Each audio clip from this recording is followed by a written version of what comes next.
Science Ranger Wilbert Castillo of the Southern Environmental Association is hard at work helping to set up a rock wall around South Silk Caye.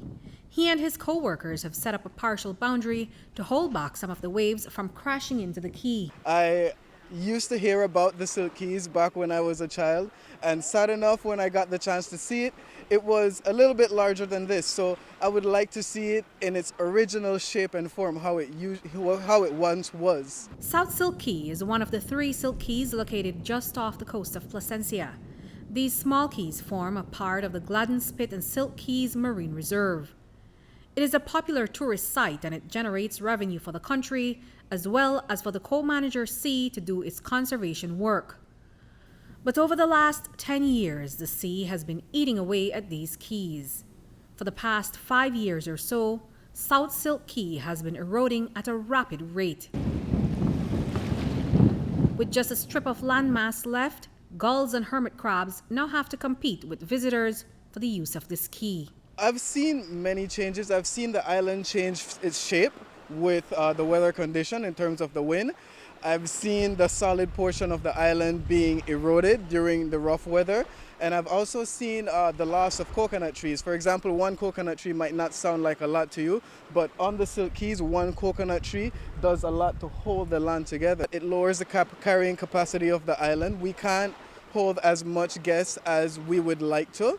And it also puts our bathroom at risk, because if the island begins to erode from the east side, then in no time we'll have no space to put the restroom. In my first year working here, the laughing gulls come to nest here during the summertime, and we've seen a lot more laughing gulls in my first year as opposed to my second year of working here. If the island is getting small, then we have more and more human activities in the small area, so that makes it hard for the birds to nest.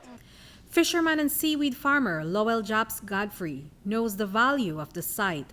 But for Japs and others who come here frequently, the receding shoreline and toppled trees have turned this quay into a shadow of what it once was. Just in 2016, this tourist-captured video shows a bigger, different South Silk Caye. Conservationists say that over 75% of what was South Silk Caye is now all gone. The major culprit is climate change. Executive Director of PAC, Nayari Diaz-Perez, has visited this quay countless times. She's astounded by the changes. It's very shocking. I've been coming here over the last decade, and erosion started at the beginning. 10 years ago when you came out here, there was already erosion happening. However, the rate of that erosion has increased in recent years. I would say within the last 5 years, the erosion has increased significantly. I was here a couple months ago, and the quay looked different. That used to be a 2-stall bathroom facing that side of the island. That bathroom was built by PAC many years ago, as well as the other tourism infrastructure that you see here. If you look at it now, it has been downsized to a 1-stall bathroom that now has had to be turned and face the other side of the island, basically because there is no beach on that side anymore. What exactly is causing this erosion out here? Well, it's complicated to explain. It's a lot of science, but basically it has to do a lot with the wave action that is a result of the changing dynamics of the ocean. Of course, that stems from climate change. Just across is Middle Silk Caye. It is a privately leased quay that is quickly disappearing, and conservationists don't want that to happen to South Silk Caye. It is a grim picture, but if not addressed, erosion will take with it the social and economic value of this quay. The Gladden Spit and Silk Caye Marine Reserve receive as many as 10,000 tourists every year. We would absolutely lose a brilliant destination, has some of the most beautiful dive sites, snorkel sites within the southern area right around here in close proximity to South Silk Caye. It is an income earner for several people within the southern area, and if we lose it, it will be a livelihood lost for several of our stakeholders. The reality is that if something is not done now and the necessary resources, financial and otherwise, are not invested in the island, we might be here down a couple months down this year and not have an island. That's gone. Then we lose tourism, we lose commercial fish species, we lose an entire ecosystem.